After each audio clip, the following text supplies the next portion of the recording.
Alhamdulillah Rabbil Alamin wa bihi nasta'inu ala umuri dunya wad din. Asyhadu an la ilaha illallah wa asyhadu anna Muhammadan abduhu wa rasuluh. Allahumma shalli ala sayyidina Muhammad wa ala alihi wa sahbihi ajma'in. Amma ba'd. Faqad qala Allah subhanahu wa ta'ala fi kitabil karim. Bismillahirrahmanirrahim. Ya ayyuhalladzina amanu taqullaha haqqa tuqatih wa la tamutunna illa wa antum muslimun. Wahai orang-orang yang beriman, bertakwalah kalian kepada Allah dengan sebenar-benarnya takwa, dan janganlah kalian mati kecuali dalam keadaan beragama Islam. Ayat ini Jumat-Jumat kita dengar di mungkar khutbah. Ayat ini Jumat-Jumat dibacakan khatib. Apabila di suatu kawasan ada pengumuman, ada informasi dari kerajaan yang harus diulang-ulang dibacakan, pasti informasi dan pengumuman itu sangat penting. Ayat ini pun Jumat-Jumat dibacakan, berarti ayat ini sangat penting dan rasa-rasanya susah diterima akal. Jangan kamu mati, berarti mati kau yang ngatur. Jangan kamu mati ya, berarti mati mau-mau. Padahal mati mau. Orang miskin mati, raja-raja mati, rakyat biasa mati, aku mati. Ya kan? Semua mati. Berarti yang jadi soalan bukan mati. Kenapa? You mau atau tidak, tiba saatnya pasti mati. Mati tidak mesti sakit dulu. Ada orang 3 bulan sakit dalam rumah sakit, hospital. Orang Indonesia bilang rumah sakit. Mana rumah yang sakit? Tak ada rumah yang sakit. Ya? 3 bulan dalam rumah sakit dirawat. Yang datang besok yang wafat. Iya kan? Ada orang sehat walafiat, naik sepeda tuh kena serangan jantung, mati. Ada orang tua sudah lebih 90 tahun, sehat walafiat, cucunya yang mati. Mati tidak mesti tua, mati tidak mesti sakit, mati tidak mesti sehat. Tiba ajal pasti mati. Ini depan saya semua ini. Kamu bahasa karatil maut. Semua. Berarti yang jadi masalah menurut ayat ini bukan mati.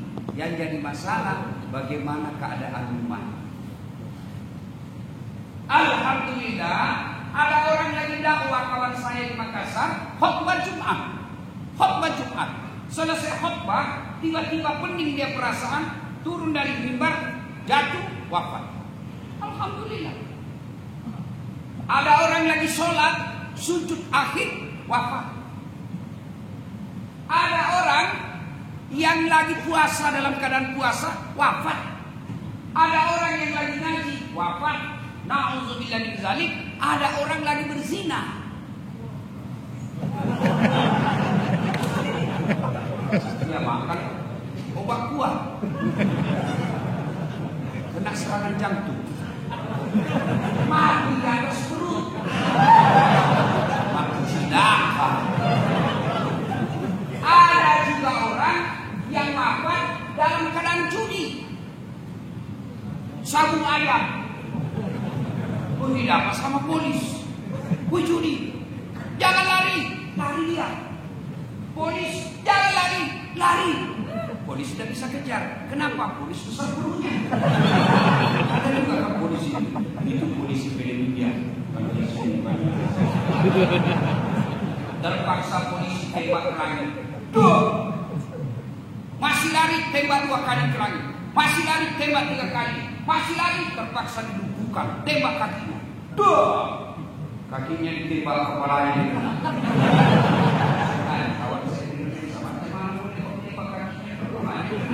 Dia bilang soalnya ditembak dia jumbo.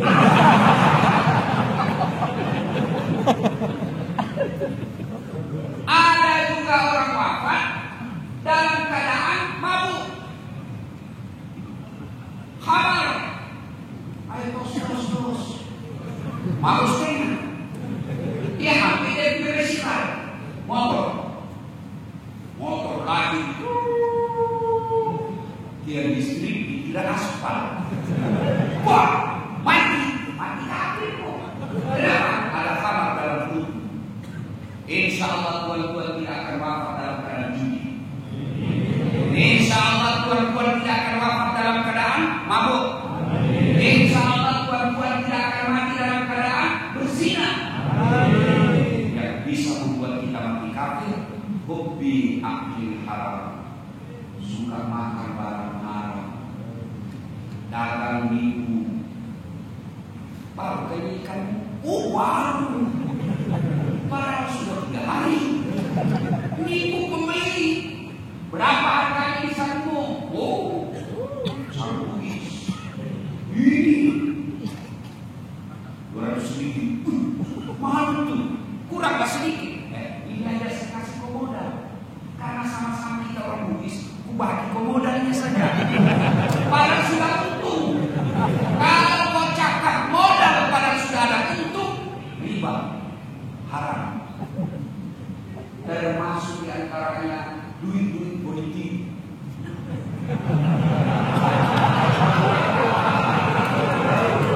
Mana itu duit politik? Aku tidak ya, tapi ya saya bagi ke politik. Tambah kami. Itu semua yang bisa membuat kalian mati dalam keadaan kafir. Itulah sebabnya ayat ini mesti kita dengar selalu. Jangan kau mati kecuali dalam keadaan beragama Islam. Waqala Bismillahirrahmanirrahim. Ya ayyuhalladzina amanu udkhulu bis-silmi kaffah wa la tattabi'u khutuwatis syaitan innahu lakum aduwwun. Wahai orang-orang yang beriman, masuklah engkau ke dalam Islam secara sempurna, bukan Islam bohong-bohong, bukan Islam pencitraan. Itu Islam pencitraan itu politisi. Kalau mau diundi, penampilannya kalau Ustaz, pakai sombong, pakai gamis, pakai serban, keluar masuk masjid, biar tak dijemput kelana juga. Nah, jangan Islam seperti itu. Tapi Islamlah secara benar. Alhamdulillah. Saya tak tahu di sini. Kalau di tempat saya, kalau itu politik mau undi, tak langsung. Dia dari warung kopi, kita tak minta dibagi, bayar sekarang kita bayarkan. Jangan Islam seperti itu kata Allah. Kau Islamlah secara benar. Dan janganlah engkau ikuti langkah-langkah setan, karena sesungguhnya setan itu musuh yang nyata bagi kalian. Ini setan semua yang mudah dibunuh.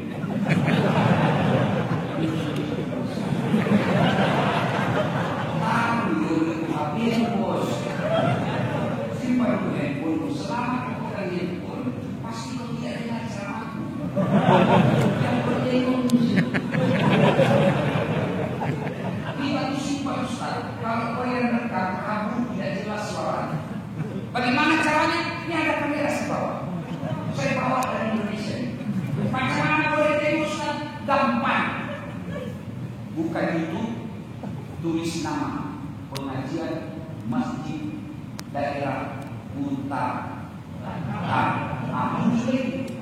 Sudah itu tengok baik-baik. Jangan lupa like and share.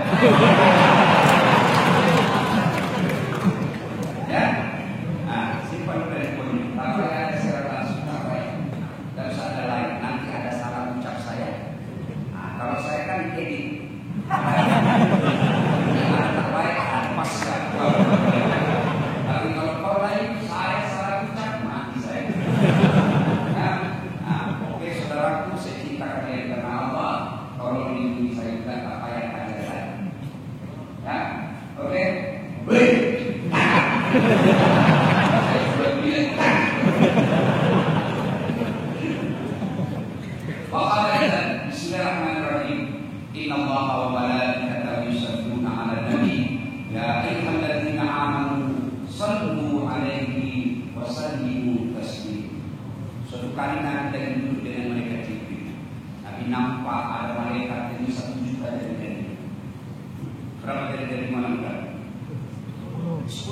20.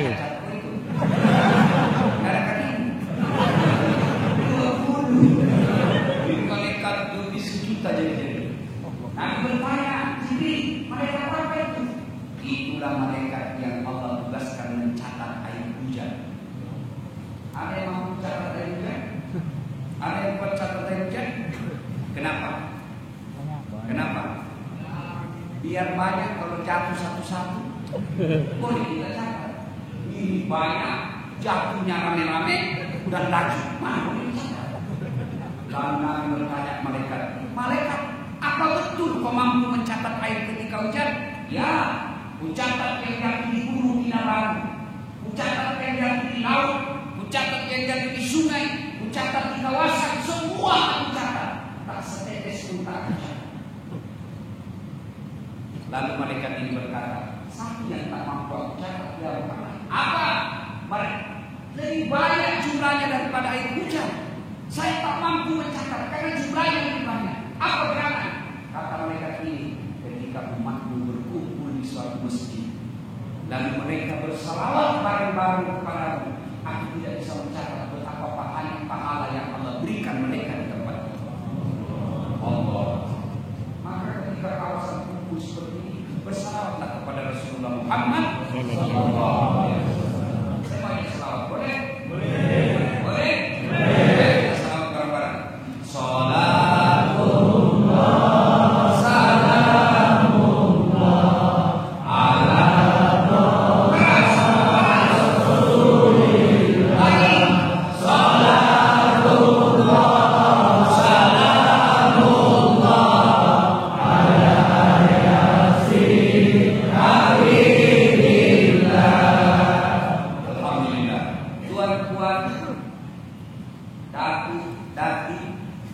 saudara-saudara yang insya Allah dimuliakan dan dirahmati oleh Allah Subhanahu wa Ta'ala. Ketika seluruh manusia dikumpul di satu tempat, namanya pada masyarakat, wajah kita ini yang ada di depan saya ini sudah tak seperti sekarang. Boleh jadi lebih handsome, lebih cakep, boleh jadi lebih hancur. Terpulang kepada amalnya. Masya Allah. Tuan-tuan, kalau hari ini kita kumpul macam ini dan dipanggil satu-satu untuk ditanya sejarah hidupnya, ini saja yang saya sekarang. Kira-kira berapa lama Pak habis? Dulu bisa dipanggil, lahir di mana, berapa umur, berapa harta, apa yang pernah kau lakukan, berapa gini, berapa masa digunakan untuk satu kawasan ini yang ada di sini. Saya yakin itu berhari-hari. Itu harus begini. Macam mana dari Adam sampai kiamat. Dari Adam sampai kiamat, satu tempat, satu loket, panggil satu-satu. Dan pada saat itu seluruh manusia gelisah. Apa itu gelisah? Cemas.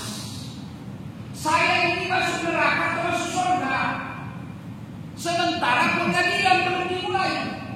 Maka dalam keadaan gelisah itu, saya ini surga atau neraka? Saya surga atau neraka? Tapi pengadilan belum dimulai. Sama lah kalau kita ditangkap polis, lama di penjara. Polis, adili saya cepat. Kalau saya salah berapa tahun? Kalau tidak salah lepas saya. Pada masa itu, maka dalam keadaan gelisah, datanglah sekelompok manusia menghadap kepada Nabi Adam. Ya Adam, engkau adalah kakek pada manusia. Engkau adalah bapa dari seluruh manusia yang ada di dunia. Tolonglah kau menghadap kepada Allah, berdoa supaya segera dibuka pengadilan. Apa kata Nabi Adam? Maaf saya bos, masih nikah. Kenapa? Saya pernah makan buah kuldi. Saya pernah makan haram sekali aku makan ketika saya hidup. Di mana saya simpan mukaku? Saya baru ketemu Allah Subhanahu wa Ta'ala. Allah beri Adam, Pak, satu kali makan haram, malu ketemu Allah. Mana kalian semua? Dia tiada habis apa makan uang haram. Dagang nipu, makan riba, pelihara rekening, orang pinjam 1 ringgit, 100 ringgit, balik 150 ringgit.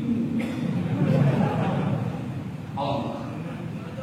Nabi Adam sekali makan uang haram, malu ketemu Allah. Masih ingat waktu Adam makan barang haram? Setan kan begitu. Adam, kau tahu pernah dapat dilarang makan buah kundi? Pokoknya dilarang. Logo. Artinya apa? Itu buah kundi berasal dari kata khuldu. Khuldu itu kekal. Kalau kau makan itu buah kundi, kau kekal dalam surga. Allah tidak mau kau kekal dalam surga. Ada tidak apa kau cakap? Kalau Allah tak mau saya dalam surga, untuk apa Allah masukkan saya di surga? Setan masih bicara di depan. Ishak, betul. Gagal godaan. Dia datang ke istrinya. Wah.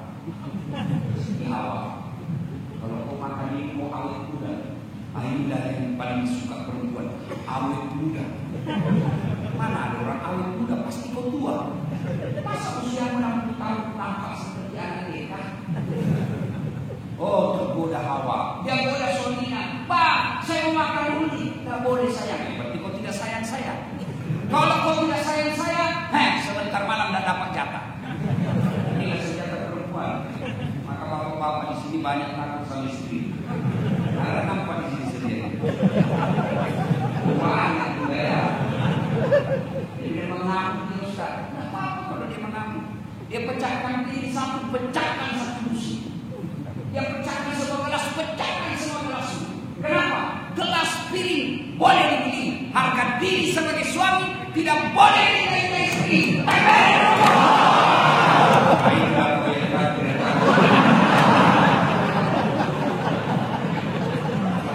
Kalau saya tidak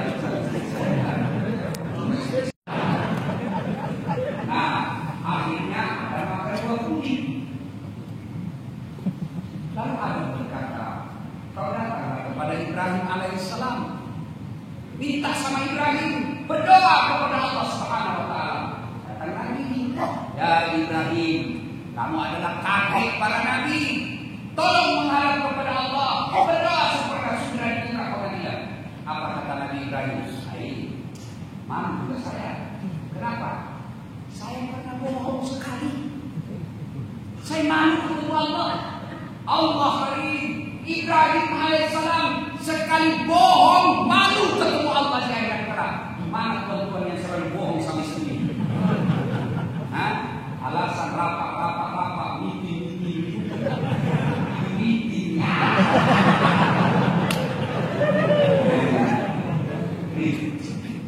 Mana waktu rakyat dia suka bohong?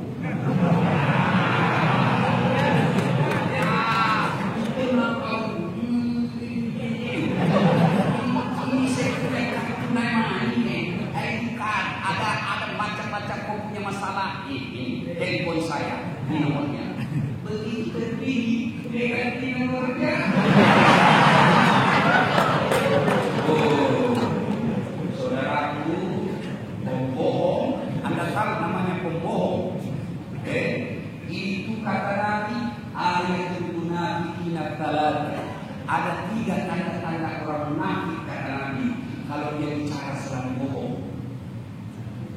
Dan orang pembohong, orang munafik, kata Allah dalam Quran, innal munafiqina fi darkil asfali minan nar. Sesungguhnya pembohong nanti di akhirat keraknya neraka di tempat.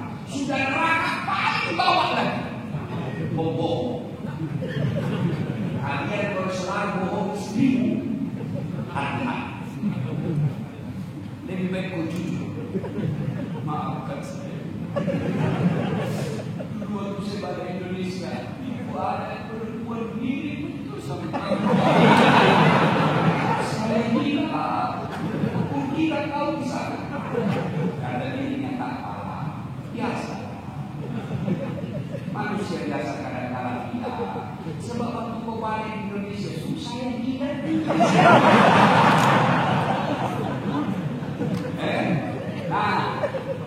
Bagi mereka yang selalu bohong, berhenti. Katakan kulil hakku walau kana murran. Katakan yang benar, katakan sejujurnya walaupun itu pahit. Jangan kau menyenangkan orang kau bohong. Datang dan tutup. Gimana? Aman dah tu. Semua okey, padahal tidak okey. Hanya kamu dapat tinggi. Jangan bohong. Pembohong itu bahaya. Sifatnya menjadi cap munafik. Orang munafik kerana neraka. Jadi kalau dirimu minta pinjam, kemudian tidak ada kesian ini. Dia bau indah. Padahal dia simpan di bawah kos kakinya. Lalu Ibrahim alaihissalam berkata, kau datanglah kepada Nabi Nuh, minta berdoa supaya dimulai pengadilan. Datang lagi yang tadi. Dari Adam gagal, Ibrahim gagal. Ya Nuh, angkat Nabi dan Rasul, tolong menghadap kepada Allah, berdoa supaya segera dibuka pengadilan. Apa kata Nabi Nuh? Hai, malu ke saya. Kenapa? Saya pernah diutus menjadi Nabi dan Rasul.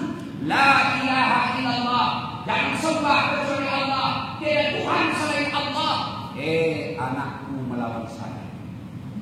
Di mana aku simpan wajahku hari ini? Saya mampu ketemu Allah. Nabi Nuh, satu anaknya mampu ketemu Allah. Di mana berbagai empat anaknya tidak ada sholat. Alhamdulillah, tuan-tuan kami semua di sini. Mana anaknya?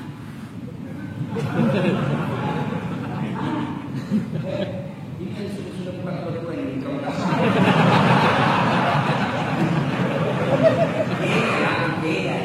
Mana anaknya semua? Ayo. Kenapa anak kita hari raya, hari ulang tahunnya, miladnya, happy birthday, bawa ke Kuala Lumpur, bawa ke Singapura, bawa ke Eropa? Kenapa pengajian seperti ini kau tidak mampu bawa anakmu hadir? Allahu Akbar. Nabi Nuh satu aja anaknya malu ketemu Allah. Di mana kalian yang tiga anaknya tidak ada yang sholat? Di mana kalian dua anak gadismu tidak pakai tudung? Di mana anak gadismu tiap malam dibawa sama cowoknya pakai kereta? Dia mati kok. Jangan ketawa, saya serius ini. Kamu bangga kalau anakmu dijemput kereta cantik. Wih, anakku jemputnya basah kulit, basah putih. Oh ayu. Good morning, baby. Hati-hati, Pak. Sekarang kita ini, anak-anak kita sudah hilang rasa malu.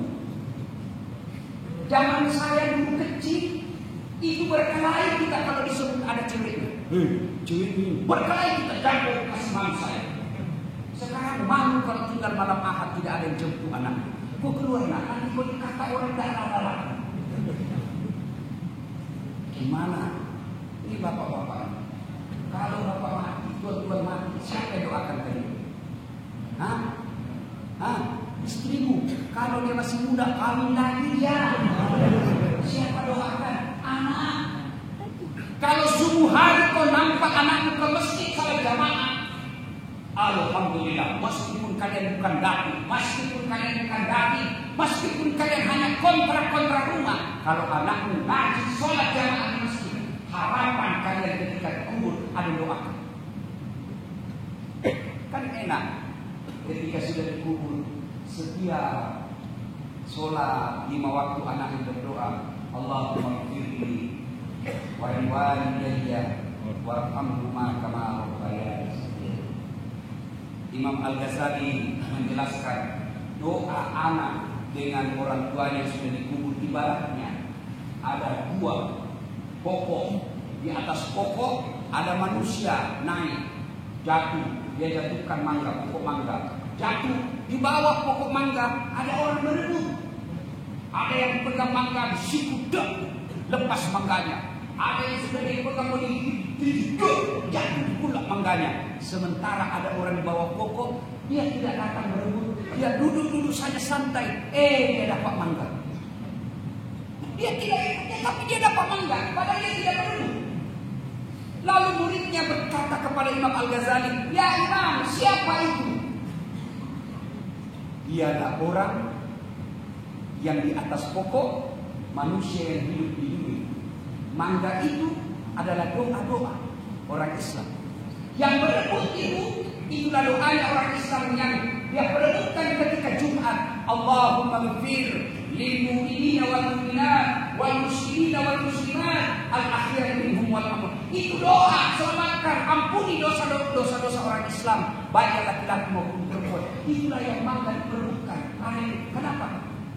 Karena doa umat Islam yang masih hidup umum. Tapi itu yang dulu tidak berguna Pak Mangga. Itulah orang tua yang punya anak yang hidup, yang selalu mendoakan orang tuanya. Meskipun dia tidak berbut doa Allahumma ghfir lil mu'minina wal mu'minat, dia dapat kiriman dari anaknya yang selalu doa. Maka balik nih, lihat anaknya. Saudaraku, bangsa Melayu, Indonesia, Malaysia, Brunei, Anda mau lihat Melayu 10, 15, 30 tahun yang akan datang. Lihat anak-anakku. Kalau mereka masih datang pengajian di masjid, mereka masih datang pengajian seperti ini, mereka masih datang berjamaah di masjid, insya Allah marwah orang Melayu 10, 20 tahun yang akan datang tetap akan memimpin Malaysia. Tapi kalau tak pernah lagi kita lihat nampak anak-anak kita di masjid, mereka hanya ada di pasar-pasar raya, mereka hanya ada di motor-motor balapan. Begitulah masa depanmu nanti 10, 15 tahun yang akan datang. Ini anak-anak. Lalu Nabi Nuh berkata, ada yang tanya, macam mana mendidik anak? Boleh kau baca kisah, boleh kau baca buku orang-orang putih, tapi keliru kalau kau tidak buka Quran. Surah Luqman namanya. Mulai dari anak ayat 14 dan seterusnya. Di situ diajarkan, ya bunayya, wahai anakku, la tusyrik billah, jangan kau serikatkan Allah. Dari kecil ajarkan anakmu, la ilaha illallah. Anak-anak senang itu lagu. Maka saya di Indonesia saya ajar anak-anak yang ngaji-ngaji sama saya, yang kecil-kecil itu. Ada kan lagu di Indonesia, topi saya bundar, bundar topi saya, kalau tidak bundar bukan topi saya. Ganti itu, Tuhan saya Allah, Allah Tuhan saya, kalau bukan Allah bukan Tuhan saya. Akidah. Nah, banyak Tuhan, tapi Tuhan Allah, lain Allah, bukan Tuhan. Mau lagi menjadi dulu? Katakan Tuhan itu satu. Tapi mau apa? Saya kecil lakukan bagus-bagus. Insaflah wahai manusia. Itu lagu. Mungkin Tuhan mulai bosan melihat tingkah kita yang selalu salah dan bangga dengan dosa-dosa. Itu lagu-lagu zaman sekecil. Sekarang lagu-lagunya sekarang putar ke kiri.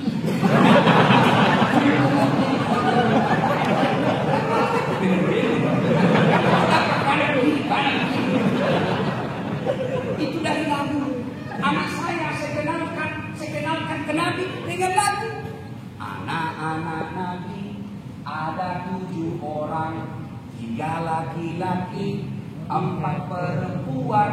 Pertama Qasim, Abdullah, Ibrahim, Zainab, Ruqayyah, Mukalsum, Fatimah. Dia tahu, anak Nabi 7. 3 laki-laki, 4 perempuan. Pertama nama Qasim. Dari lagu.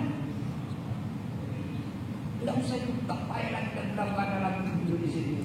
Ani belagu, sedang makan nasi lalu malam makan susu. Makan nasi. Ajarkan dengan lagu anak-anak kita. Ya, dengan lagu ajarkan akidah.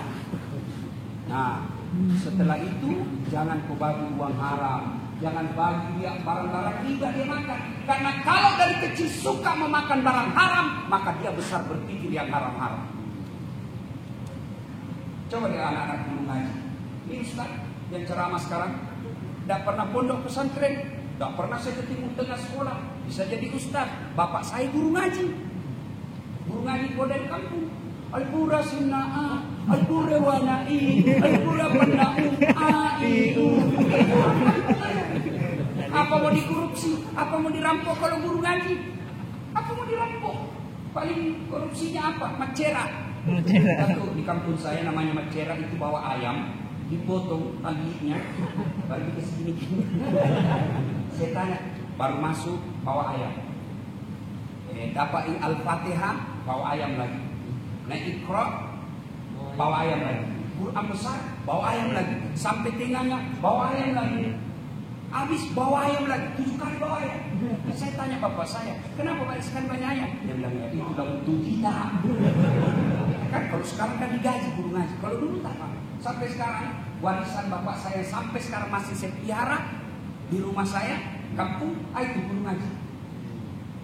Apa mau dikorupsi? Tapi tengok kau pejabat-pejabat, orang-orang petinggi yang suka uang rakyat dia makan, uang tipu-tipu, pedagang yang bohong. Dia anak 3, 1 pengedar, pedagang, 1 penusuk, 1 hari di bawah.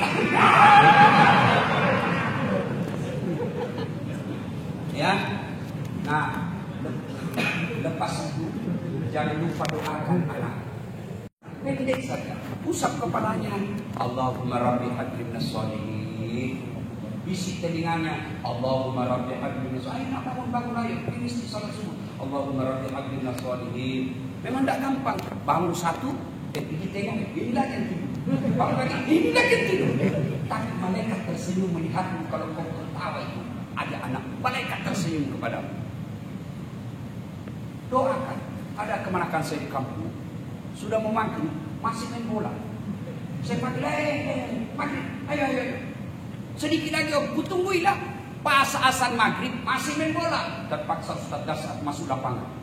Bisik dia, Allahumma rabbi hadrimnas sholihin. Nangis dia, Datuk. Nangis. Tetangga saya bilang, jiran saya, banyak Pak Ustaz.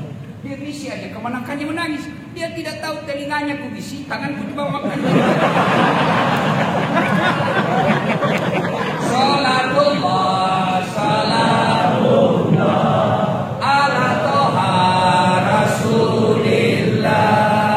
Salatullah, salamullah ala yasin habibillah. Nabi Nuh berkata, kau cobalah datang kepada Isa al-Masih. Ya Isa, engkau adalah pengajar cinta kasih. Tolong menghadap kepada Allah, berdoa supaya segera dibuka pengadilan. Apa kata Nabi Isa? Hai, saya juga malu. Kenapa? Saya pernah disembah jadi Tuhan. Saya malu ketemu Allah. Lalu Nabi Isa alaihissalam berkata, coba kau datang kepada Muhammad sallallahu alaihi wasallam. Yang tadi sekelompok manusia yang gelisah, yang cemas, datang kepada Adam, gagal. Datang kepada Ibrahim, gagal. Datang kepada Nuh, gagal. Kepada Isa alaihissalam, gagal. Lalu datang kepada Muhammad. Ya Muhammad, engkau adalah kekasih Allah yang namanya selalu digandengkan dengan namanya Allah. Tolong menghadap kepada Allah. Berdoalah ya Muhammad agar segera dibuka pengadilan. Kalau nabi-nabi awal tadi malu. Nabi lalu berkata, tenang.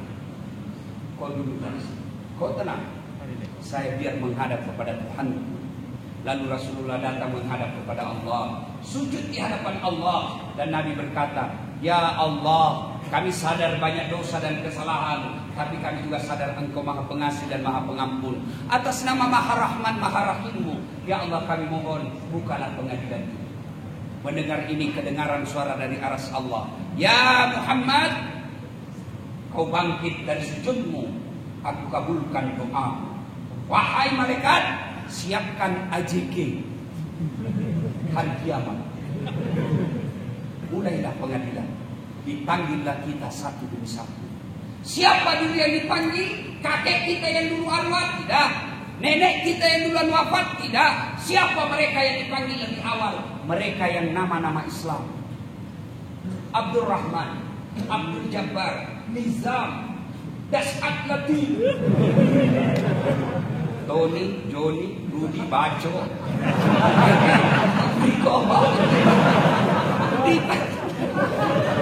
dipanggil juga, tapi kau belakang. Maka yang ada nama-nama tidak Islami, kau tukar ganti hari. Tak payah kau tukar di ijazahmu, tak payah kau tukar di ID cardmu, IC-mu, tapi cukup mulai hari Jumat kau deklarasikan, kau umumkan semua di grup-grup medsosmu. Hari ini aku Islamkan namaku dengan cara menambah nama Muhammad di depannya. Misalnya namamu Lionel Messi, kau bagilah nama di situ Muhammad Abdul Lionel Messi. Iya toh? Tidak nyambung Ustaz. Apa yang tidak nyambung? Yang penting kau selamat nanti di akhirat. Jangan lagi kau cakap apa arti semua nama. Idongo. Bayangkan kalau tidak ada semua namamu, macam mana kau mau telepon? Halo, ada anu siapa? Itu yang pendek. Banyak yang pendek. Itulah guna ada nama. Dari nama, coba sebut namamu, saya bisa tahu agamamu. Yang kedua, saya boleh tahu sukumu. Nama Abdul Rahman 99% pasti muslim. Nama Bertus Kalitinus, biasanya bukan orang Islam. Nama Ambo Dalek pasti mana ada Jawa nama Ambo Dalek. Terus Jawa Margono, Jokowi, Susilo Bambang Yudhoyono, Jawa. Kalau Ambo Dalek, Ambo Tang, Ambo Upe, Ambo Saka, Ambo Dalek apa bisa? Ya kan? Nah, lalu Rasulullah dikabulkan doanya, mulailah kita diadili satu demi satu. Ketika Nabi menceritakan ini, ada sahabat bertanya, ya Rasulullah, luar biasa doamu pada saat itu. Inilah yang disebut syafaat. Ya Rasulullah, luar biasa syafaatmu. Kalau sekarang di Malaysia, syafaat ini kira-kira recommended. Surat sakti. Apa itu? Ya, ini catatan. Misalnya, you punya urusan di kantor kerajaan, diteken sama Datuk Nisam, ini bagi prioritas. Itu surat sakti namanya. Begitu juga di akhirat, ada syafaatnya Rasulullah. Maka sahabat bertanya, apakah semua umatmu dapat syafaatmu ya Rasulullah? Kata Nabi, tidak. Kalau kau mendapat syafaatku, ada dua syarat. Saya bertanya, apa gerangan syaratnya? Pertama, kata Nabi, aqimis shalah, dirikan sholat. Jadi kalau kalian mau mendapat doa, pertolongan, bantuan dari Rasulullah, perbaiki sholatmu. Alhamdulillah, luar biasa masjid ini. Penuh. Tiap hari begini Pak. Tiap subuh. Alhamdulillah. Oh. Masya Allah. Apa susahnya sholat? Kenapa penting sholat? Sebab sholat inilah puncak kalian menghambakan diri kepada Allah. Artinya apa? Maknanya apa? Ketika kalian ibadah lain, masih boleh ada kegiatan. Anda puasa, boleh dagang. Anda haji, boleh dagang. Anda bayar zakat, boleh sambil lagi. Haji, berapa guys? 50 ringgit. Boleh sambil puasa dagang, boleh. Haji sambil nyanyi, boleh. Lagi tawaf nyanyi, labbaik Allahumma labbaik, labbaik la syarika lak labbaik, boleh. Tapi sholat tidak boleh ada kegiatan lain. Allahu Akbar, begadang jangan begadang. Ini tak pentingnya sholat. Ada orang cakap tak penting sholat, yang paling penting tuh hatimu baik. Biar kau tidak sholat, yang penting hatimu baik. Kalau kau bilang begitu, tanya siapa Nabi? Nabi Muhammad paling baik akhlaknya, paling baik sifatnya, paling bersih hatinya. Beliau tetap sholat. Cari tak. Kalau Anda cari teman, cari mantu, cari kaki tangan, cari pegawai, lihat sholatnya. Kalau dia baik sholatnya, ajak dia gabung. Tapi kalau tidak sholat, jangan percaya, pasti tukang bohong. Tuhannya saja dia tipu, apalagi. Yang kedua, kalau nak mendapat syafaat dari Rasulullah, banyak-banyaklah bersalawat kepada Rasulullah Muhammad. Saudaraku, lagi di rumah pening, ada utang tidak boleh bayar kita, banyak masalah sekali. Duduk baik-baik, menghadap kiblat. Bayangkan ada Rasulullah di depan, lalu bersalawat kepadanya. Jabat tangannya, lalu salawatlah kepada Rasulullah Muhammad SAW. Ya Nabi, salam alaik. Ya Rasul, salam alaik. Ya Habib, salam alaik. Salawatullah alaik. Ustaz, saya selalu berdoa. Kenapa doaku tidak dijabah Allah? Kenapa doaku tidak dikabulkan Allah? Salah satu sebabnya karena kalian tidak bersalawat kepada Rasulullah Muhammad sallallahu alaihi wasallam. Jadi sebelum berdoa, bersalawatlah kepada Rasulullah Muhammad sallallahu alaihi wasallam. Boleh salawat yang sederhana. Allahumma shalli ala sayyidina Muhammad wa ala sayyidina Muhammad, atau Bapak mau sadu sallallahu ala Muhammad sallallahu alaihi wasallam. Salawat. Ya Nabi, salam alaika ya Rasul, salam alaika ya Habib, salam alaika, salawatullah alaika. Bayangkan, pernah Allah dalam hadits qudsi menjelaskan, andai bukan karena engkau Muhammad, saya tidak ciptakan dunia dan isinya. Maka sebelum berdoa, bersalawatlah kepada Rasulullah Muhammad SAW. Sebelumnya berzikir. Ustaz, saya ini sudah 3 tahun berdoa kok tidak dikabulkan.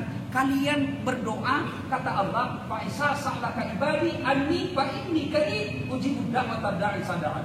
Apabila berdoa di antara bertanya tentangku ya Muhammad, ada yang tanya soal saya, sampaikan kepada mereka, saya dengar, saya dekat sekali. Sungguh aku mengabulkan doanya orang yang berdoa apabila dia berdoa. Tolong dengar kalimatnya. Aku mengabulkan doanya orang-orang yang berdoa apabila dia berdoa. Maknanya ada orang mengangkat kedua belah tangannya, mengucapkan amin, menghadap ke atas langit. Dia pikir dirinya berdoa padahal tidak. Kenapa? Karena dia tidak tahu etika dan adab dalam berdoa. Amin, amin, amin, bebe.